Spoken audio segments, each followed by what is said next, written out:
nagbitbit ng issue sa DISS about sa palaro na yan para lumawak yung idwaan? Hindi. Yun. And then, klaro, thank you. Sasagot ko. Basta ang alam ko, nagkaroon na lang. Alam mo, hindi ko. Explain, sa totoo lang ha. Sa totoo lang. Sa totoo lang ha. Para sa akin kasi, tapos na yun eh. Kaya ako may nagsasalitaan yun.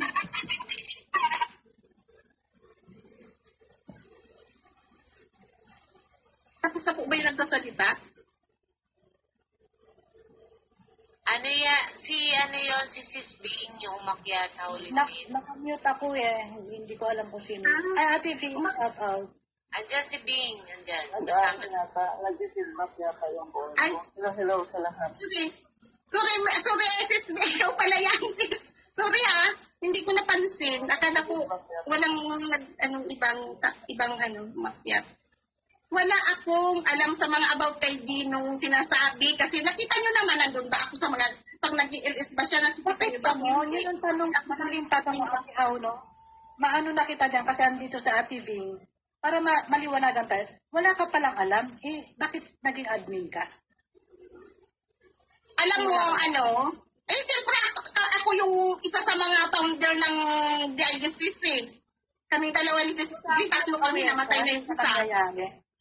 Di ba dapat pero aware? Kung hindi namin nagsasabi sa LS niya, wala akong alam doon. So, di ba, on behalf ng naman, DISS family natin,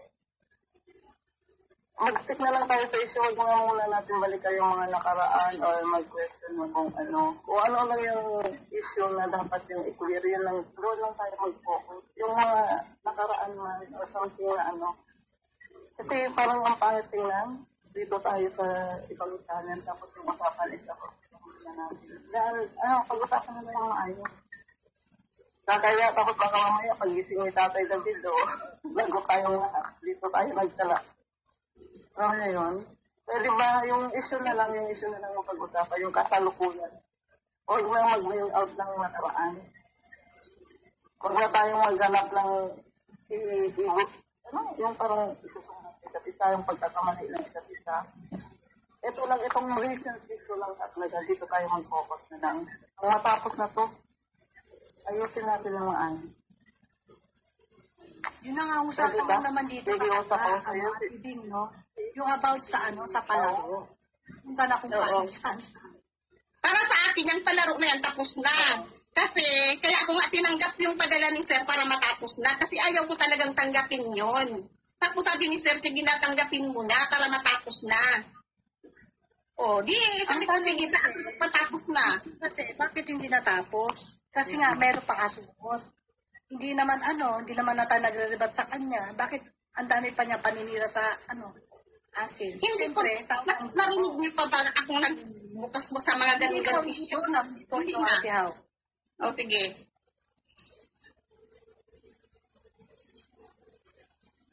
Hindi yun Ang ako dito, kasi bakit napunta ulit sa issue na yan? Kasi nag-LS nga si Jeno.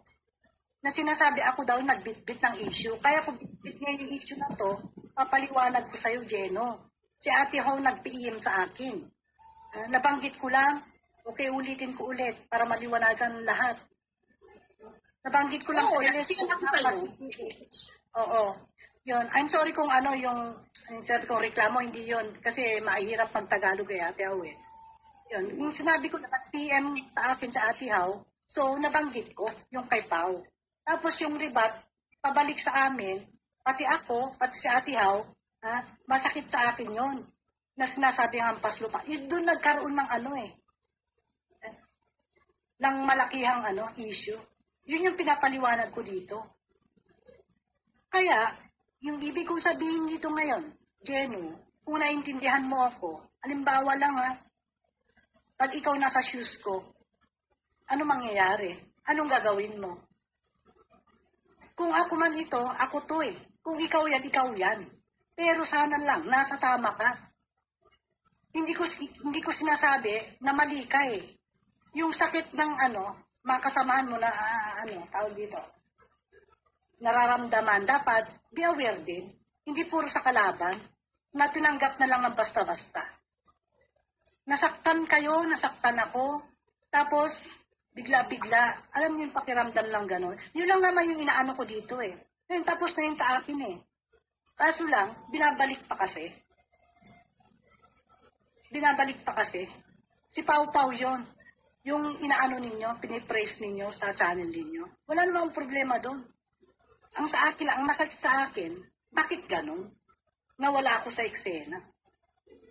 Hindi ako nagreklamo kahit sino pa ang pwedeng dyan. Kahit si Mama Sally nga, di ba? Di ba? Nandun lang sa baba, sakit na sakit ka, Jeno. Bakit ako ba? Wala akong karapatan? Na masaktan? Sa ginawa mo? Mas matindi yung ginawa ninyo sa akin. Si Mama Sally, galit na galit ka. Binabash ka. Nasa comment section lang yung tao. Pero sakit na sakit ang loob mo. Bakit tinatanggap pa ng DISS yan? Bakit pinapayagan? So ikaw lang may karapatan masaktan? Yun ang gusto ko iparating dito eh. Naintindihan niyo ba ako? Kung wala akong karapatan pala masaktan sa inyo, di kaya nga umalis na lang ako. Doon lang naman yun eh. Yun yung way ko. Pero meron lang akong sasabihin, Diyos, sa pwede. Okay po. About dun sa pagkikita nila, sir. Yun, biglaan yun. Pero hindi naman ibig sabihin na nakipagkita si sir is na left behind ka na. Baka yun ang iniisip mo. Kasi siyempre, kung hindi naman makikipagkita si sir, sa tingin nyo ba may walang masasabi? May masasabi at may masasabi din. So, mas bitter na nakipagkita nga siya para wala na silang masabi about mo. Ate, wala po akong problema doon. Di ba, nakialam ba ako, nag-istorbo ako sa pagkikita nila, sa dinner nila? Nandun ba ako sa baba? Nagipag-comment na wag nung, may ganun ba akong comment? Pinabayaan ko. Hindi, kasi ganito, may nabasa akong iniwan ka daw sa ere. Oh, yes. Hindi ganun. Hindi, naiwan ako sa sa feeling ko yun. Hindi yung pwedeng pasukan yung feelings ko. Magkakaiba tayo kung pwedeng masaktan tayo. Kung hindi ko kayo minahal, hindi ako masasaktan. Pakialam ko sa inyo. Ganun lang yun eh. Kasimple. Bakit ko Di, sinasabi wag mo sanang sasabihin na ibig sabihin yun, hindi ka, kung baga parang hindi ka na namin mahal dahil may nagkinatagyan lang siya. Huwag mo sanang isipin yun. Huwag mo sanang isipin yun, please. Yun po ang naramdaman ko, hindi ko. Lalong-lalo na ako. Ay, wala po akong sinasabi sa inyo. Sino po nagsabi niya? Hindi naman. Para sa kung yun lang yung parang ko sa'yo. Yung para lang ko sa'yo na wag ka sanang sumama ang loob mo kung meron ka mang dahil nag-uusap tayo. Di ba nag-uusap nga tayo? Naintindihan mo na ako? Naintindihan nga kita. Sana kung meron ka man, kung ibig kong sabihin, kung meron ka mang sama ng loob sa DIS, sana hindi mo lahatin. Yun sa David, andito po si Daddy David. Tatay David, sorry.